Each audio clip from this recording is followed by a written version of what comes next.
त्र्यंबकेश्वर तालुक्यातील बेझे गावातील शिलाई माता यात्रा उत्सव मोठ्या भक्तिमय वातावरणात संपन्न झालाय। समस्त गावकऱ्यांच्या सहकार्याने परंपरेनुसार शिलाई मातेची भव्य अशी मिरवणूक काढण्यात आली। पंचक्रोशीतील भाविकांसोबतच परराज्यातून देखील भाविकांनी दर्शनासाठी गर्दी केली। गंगा गोदावरीच्या तीरावर वसलेलं छोटंसं बेझे गाव, या गावात परंपरेनुसार नवसपूर्ती करत भाविकांनी दर्शनासाठी गर्दी केली।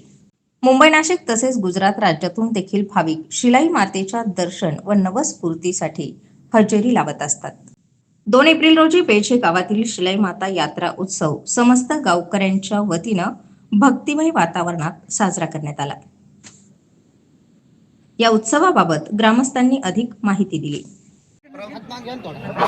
चंद्राच्या पदस्पर्शाने पावन झालेल्या या पुण्यभूमीमध्ये भगवान त्र्यंबक राजाच्या कुशीत वसलेले तसेच हनुमंतराय अंजनी माता हिच्या छायाछत्राखाली आपल्या या तीर्थक्षेत्र परमेश्वरी शिलाई माता हिचा यात्रा उत्सव चैत्र पौर्णिमेच्या निमित्तानं झाल्याप्रमाणे आपल्या या चैत्र पौर्णिमेला शिलाई मातेच्या यात्रा उत्सवाला महाराष्ट्रातून, भारतातून, जगातून लोक येत असतात। आणि आज या चैत्र उत्सवाच्या कार्यक्रमामध्ये आपण सर्व भाविक भक्तांनी या बेझे गावी तीर्थक्षेत्राच्या ठिकाणी श्री शिलाई मातेच्या दर्शनाला येऊन आपलं जे काही मनोकामना असतील त्या नक्कीच पूर्ण होतील। आणि आपण आलात, मी प्रथमतः बेझे चापोरे ग्रामस्थांच्या वतीने आपलं सहर्ष स्वागत करतो। मित्रांनो, श्री शिलाई माता हे जागृत देवस्थान असून गुजरात राज्यामध्ये महिषासूर नावाच्या एक दैत्याने कहर केला होता आणि त्यानुसार शिलाई मातेने त्या दैत्याचा पाठलाग करत करत या बेझे गावी त्र्यंबकेश्वराच्या गोदावरीच्या तीरावर असलेले बेझे गाव येथे श्री शिलाई मातेने अवतार धारण करून त्या महिषासूर राक्षसाचा वध केला आपल्या पायाखाली। आणि तिथून श्री शिलाई मातेने, श्री शिलाई माता म्हणजे साक्षात त्र्यंबकेश्वरला जी ब्रह्मगिरीवर जी गोदावरी उगम पावते आणि ती कुशवर्तात निघते आणि तिथून तृप्त झाल्यानंतर ती बेझे गावी निघते आणि इथून गुप्त झाल्यानंतर चाकोरे चक्रतीर्थ येथे निघते।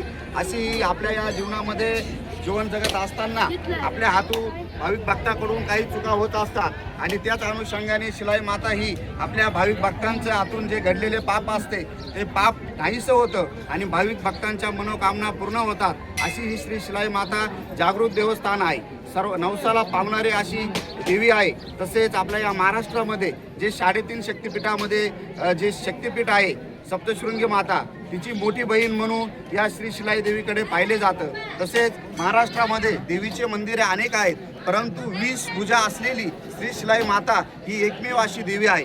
म्हणून आपल्या या देवीच्या दर्शनाला आम्ही सर्व भाविक भक्तांना विनंती करतो की सगळ्यांनी दर्शनाला यावं आणि तिची महती वाढावी आणि नक्कीच आपल्या या मनोकामना पूर्ण झाल्याशिवाय राहणार नाही असं मला वाटतं। तसेच ही श्री शिलाई माता गजानन आप्पाजी भट्टे म्हणून यांच्या स्वप्नात गेली आणि 5 कळशी समाजातील ती कुलदैवता बनली।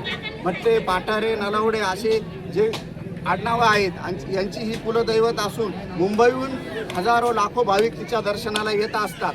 त्यांनाही आज या मुंबईकरांना शुभेच्छा देतो।